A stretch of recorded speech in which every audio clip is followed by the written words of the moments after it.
welcome to my channel. Welcome back. If this is not your first time here, and thank you so much for watching. Today it's Friday, so that means it is a hashtag Friday Sews Day. It was started by Jen from Today in Jen's Sewing Room, and it is just an opportunity for everyone here in the YouTube sewing community to talk about what we've worked on, what our plans are, and a little bit of life thrown in there also. So thank you, Jen, so much for starting this hashtag. I do have my pal Copper here to help out with Friday Sews this week. So let's go ahead and get started. What did I work on? Not a lot. It didn't feel like a very productive week. It was kind of a lot of small things and some setbacks and things like that. I did some mending. You know how you just kind of like accumulate a small stack of things you need to mend or alter or whatever. I finally got around to that. I had a pair of joggers where the pocket had come basically completely unstitched, and I kept putting my phone in it and then the phone would fall down to my ankle. So I finally took care of that annoyance. Some gym shorts for my husband, small things like that that just had little things that needed to be taken care of, and I finally did it, so that was nice. I did work on quilting one of the baby quilt tops that I completed last week, and I really like how it's looking. I'll insert a picture here of how the quilting is looking. I decided to do some loops, which mimicked one of the patterns in the quilt. So I really like how that was looking. I'm using this kind of hot pink thread that I think looks great on it, but I got, I don't know, almost 2/3 of the way done, and I turned the quilt over and I did not get the backing tight enough when I basted it, I guess, because there were bubbles and some folds and things like that. So I'm now unpicking the 2/3 of the quilt that I had already done because I just have to start over. There isn't really any saving it. So I'm just going to start over, unpick it all, baste it again, better this time, and have another go at it. But I love the quilting style I chose, the thread, everything. It's gonna look great when I get it done properly.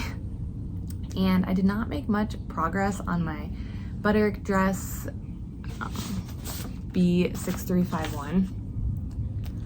I did a lot of unpicking this week. I unpicked the invisible zipper I had put into the bodice, and I cut a smaller size. I cut down to a 14. I had done an 18 with the modifications of not having the dart in it and stuff like that.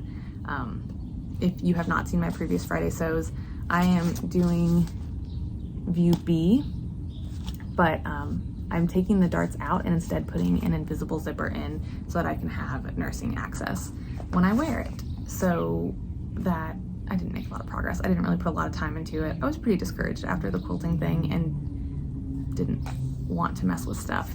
I did have a big win. One of my goals was to tackle knits and have another go at something I had started a couple months ago, and I did it. It was Simplicity 8894. I've made this with a woven too, and it works, but I had originally started it in this double brushed poly from the pop line at Joann's. Where's the back? There's a little tag. And I had been super lazy. You can see last week I didn't use the right thread. It was all wonky, and I had been very lazy about it. So I put out a video 2 weeks ago talking about the benefits of sewing for babies, and one of them is that you can add those openings and make them more functional as you need. And this definitely needed snaps in the crotch because we are still at the point with our daughter Brady where she has to be changed multiple times a day. So I just used some double wide bias tape here. I need to put the snaps in. Actually, my husband does. I can do snaps. I have the pliers where you can punch them in, but I just don't have great grip strength, and he does. So whereas it takes me 3 tries to get a snap on that'll actually hold, he can usually do it the first time.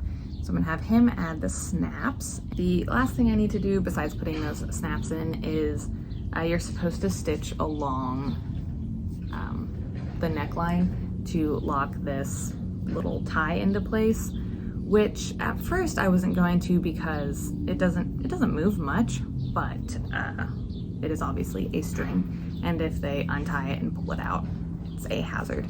So I'm going to go ahead and put this on her, kind of see where the most comfortable spot will be for the neckline to fall and end up, and then stitch that down so it's all done and ready to wear for her. So this was a huge win. I was very proud of myself for getting over myself and doing it. That is kind of all I accomplished. Accomplished is a very loose term, but it's what I worked on. Next week are my plans for this upcoming week. I'm gonna finish this dress. I'm just gonna do it. I'm gonna sit down and I'm gonna do it, and I'm gonna figure it out. I talked about last week that once I figure out the placement of the invisible zipper, because that was my issue, was it was a little too high. Once I do that part, I think the rest will come together really quickly. So I just need to do it, and I will. I'm gonna work on that this week. Then I need to work on unpicking the quilting on that quilt, on the baby quilt. That is easy enough to do, like when my husband and I watch a show, or when my daughter's playing independently, I can still kind of sit near her and watch her while unpicking. So I'm just gonna continue to work on that. And then the other thing I need to start working on is a quilt for my husband's grandmother. She's turning 80 at the end of August, but we're having a big family celebration at the end of July. So I need to have the quilt done by then. I have already cut all the pieces. I have this big old stack of pieces that have been cut, and I even already marked where I need to sew or sew along for half square triangles and flying geese and stuff like that. I reverse engineered a pattern based on a picture I saw on Pinterest, because the base of it was two very common blocks, an economy patch and like an Aunt Adele's patch or something like that. I will try to remember what they are and put them down. But so I just recreated them and then did the math of what size I wanted everything to be. I did 2 practice blocks when I was doing the math to make sure it would all work out, and it does. So then I cut a lot of pieces. Let's see, over 400 pieces, I think. So we need to get going on that, because I don't want it to be something that I have to rush to finish or that I really dread doing. And I think if I just get started and piece something slowly, it'll be much more manageable. She loves green, so I'm doing, it's green and cream mostly, well, completely. I have a couple different kinds of green. Here are some that I did already, started piecing just to kind of make sure it would look good, and it does. It's gonna look really cool. So I'm very excited to see it all come together. I just need to get started on it. That, I think, is all I have planned. Yeah, that's all I have planned. I think that's reasonable. I didn't even get started or think about making the York top I had talked about. It's just one of those things where I was like, ooh, I want to do that, and then the time never happened.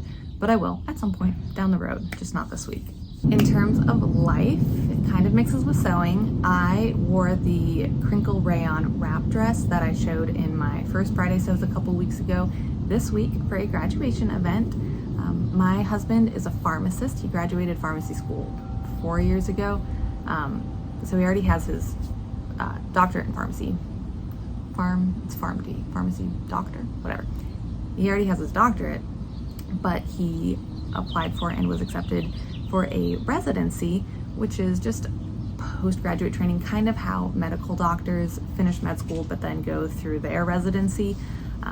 He did something similar, shorter, more rotations. Every month he was in a different clinic, basically within a hospital, and he sat on care teams as part of that to kind of provide his expertise in drugs. He also saw patients on some of his rotations.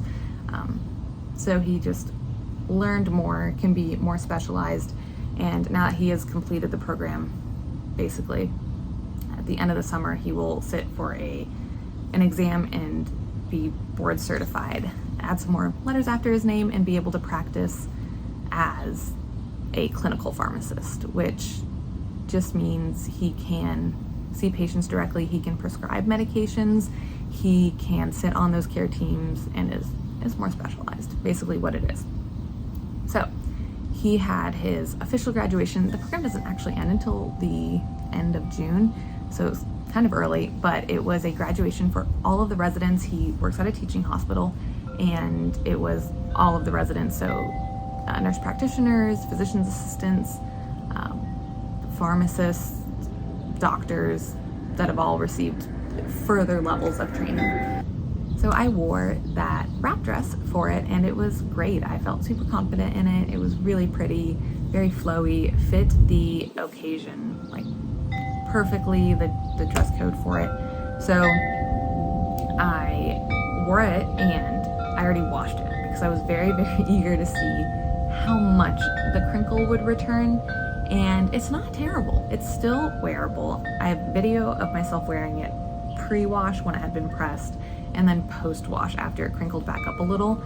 I definitely think in the future I will press it out again, at least lightly, because obviously it shrunk up a little bit as the crinkles returned, and it's a little more chesty than I would prefer. In the video I'm wearing a sports bra because I just did it right before this, and I'm going to run after this, so I have a sports bra on, but you can see that it is definitely chestier than when it was pressed out. And the biggest thing I noticed was that the hole to route the tie through,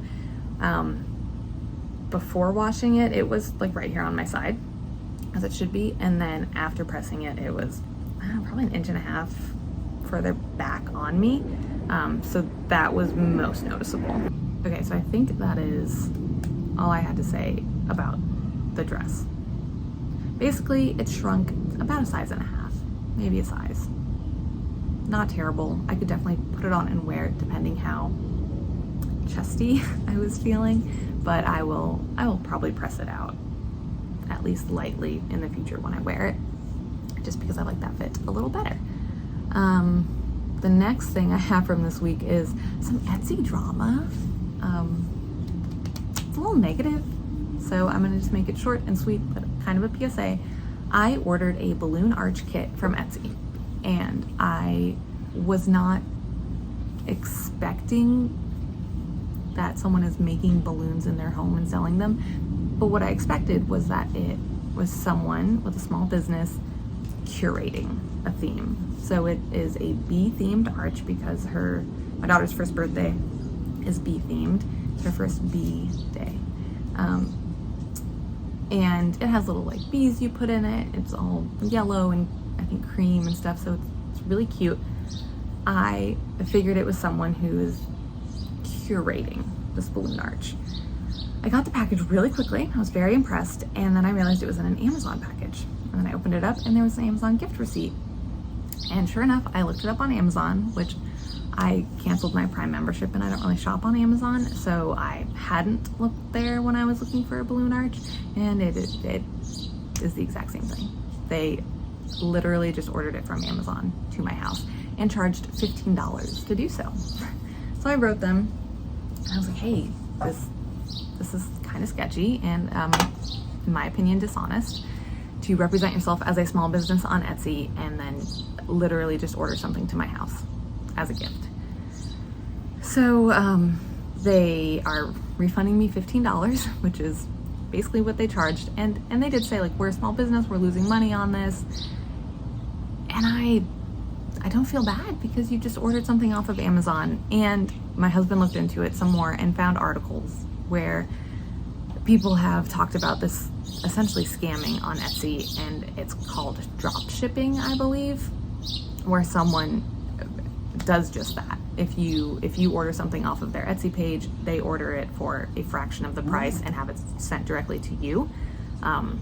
They did say they started a refund. We'll see if the money actually shows up. Hopefully it does. And I don't know. I guess the PSA is just, if you find something on Etsy, double check that it's not on Amazon and for less first. Because yeah, like I said, I wasn't expecting someone is sitting in their house making balloons, but I thought someone was taking the time to curate this. They didn't even order it off of Amazon and repackage it really nicely like most Etsy sellers do when they sell things. They literally just sent it to my house from Amazon. So that was a bummer. Hopefully that refund comes through, because it was like what, $13 on Amazon and they charged $28 or something on Etsy. It's not about the money so much. The money, it does bother me. It's mostly about the principle of it, and then it's just really kind of slimy and dishonest. But that's all about the Etsy drama. I don't know if I'll include this because it's kind of negative. And I think I look a little stupid for being like, oh, a, you know, hand-curated balloon arch. But you want to, I want to support a small business, and chose to put my money in what I thought was a small business, and it was not, and that was just really disappointing. Okay, Copper's back. To end on a more positive note, we are teaching or are doing baby sign language with Brady, our daughter, and she is drunk on the power of more. She has recognized a lot of signs for a while. Do you want me to pet you? Okay. And she'll like react to them and smile to them like for months. When I do milk, she's been like, oh yes, and is super responsive. But I'd say like 2 or 3 weeks ago, she started doing more, and she is drunk on the power of it. We'll be doing nothing. There will be nothing that she wants more of, and she'll just look at us and be like, what do you want more of? So then we run through the list of like, do you want to read? Do you want to play? Do you want water? Do you want food? Do you want milk?